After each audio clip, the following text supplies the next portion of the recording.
School on RealAgriculture.com is brought to you by the Alberta Canola Producers Commission.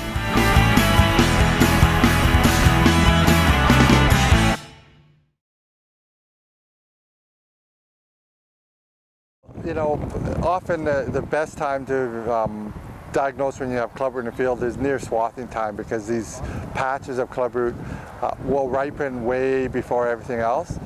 And so that's a sign that there is something wrong in that patch, and it may not be clubroot, but it may be blackleg if it's a patch. So you need to get out and obviously pull plants, and then if it's clubroot you will see the galls.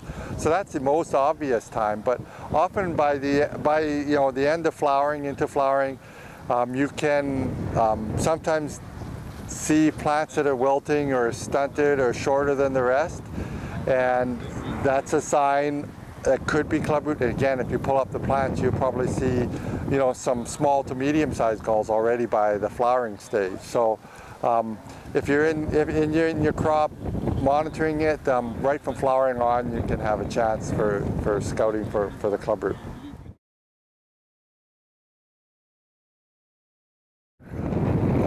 Obviously, the concern with clubroot is you don't really want it to become established on your field. Once you've got fairly large patches on your field, the populations of the spores are so high in the soil that it's going to take decades to decline. So you want to avoid getting to that stage.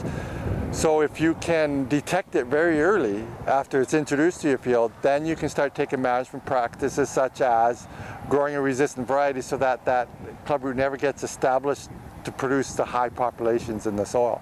So it's really good to get to find it early, basically. The spore is based on research in other temperate climates of the world is up to 2 decades. So they're there for a long time. Basically, once you get clubroot, you probably farm with it the rest of your career. Right now, varietal resistance is our best defense, but it's something that we can't overuse, in that everywhere else in the world where they have a clubroot problem in Nebraska, whether it's a vegetable or canola or anything like that, the resistance doesn't prove to be durable. So if you grow it too often, the resistance breaks down, the pathogen changes its genetics, and then that resistance variety is no good anymore. So that's our caution right now to farmers, is that you find clubroot on your field, but don't grow the resistant variety more than once every 4 years, so that you're not pressuring that disease to mutate into a new form. Down the road, if we have a whole bunch of different sources of resistance bred into canola, we're comfortable being able to alternate the sources of resistance, then that 1 in 4 kind of recommendation may be able to be taken off the books. But right now, we're trying to prolong the usefulness of the resistance with that rotation restriction. Yeah, since we first found it in canola in 2003, it's just been exponentially, more fields every year. And last year was again a very high number of fields. And part of the reason is, as it continues to spread out, if you've got record acres of canola, that means you've got a record chance of finding it. And so 1 out of every 2 fields are seeded to canola, basically in the parkland area. That gives you 1 out of 2 chance on a field of finding it. So we expect this year, with good moisture conditions early in the year and record acres, we're going to probably find a very high number of new infestations this year also. When will that start to decline? Basically only once we have the majority of acres going into basically resistant varieties. Then at that point it will take a little bit of time, and then the spores will start to dissipate, and we'll find maybe less new infestations. But that's still 5, maybe 10 years down the road. Now this here is an example of a field that's been seeded to a resistant variety, but there's always volunteers coming up that can get infections. If I can find some plants outside the row.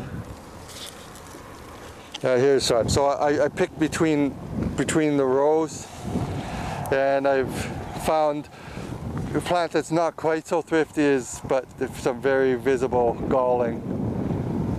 So this would be an example of a volunteer that came up from 2 years ago, and now even though this area was seeded to a resistant variety, there's these volunteers that could be confused saying, oh, this resistant variety isn't working very good, but it's actually a volunteer from 2 years ago, and it is susceptible.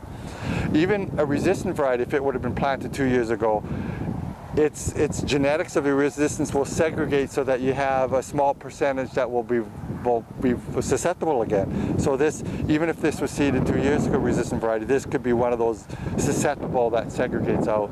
So what are we looking at on the plant here? Yeah, so you can see like how the roots. I can pick a normal one here.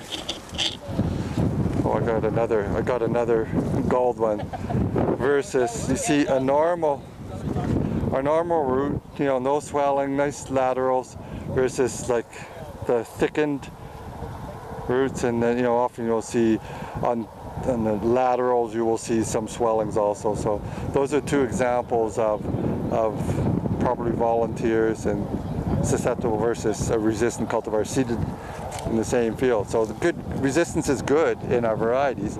Although very high pressure, you can still see some very small nodules, but it won't be to this extent. These plants, you know, they're green right now. They're really stunted and they're setting a few pods. But you give these another 2 or 3 weeks and these plants will start to be dying and they won't really fill any of the seed.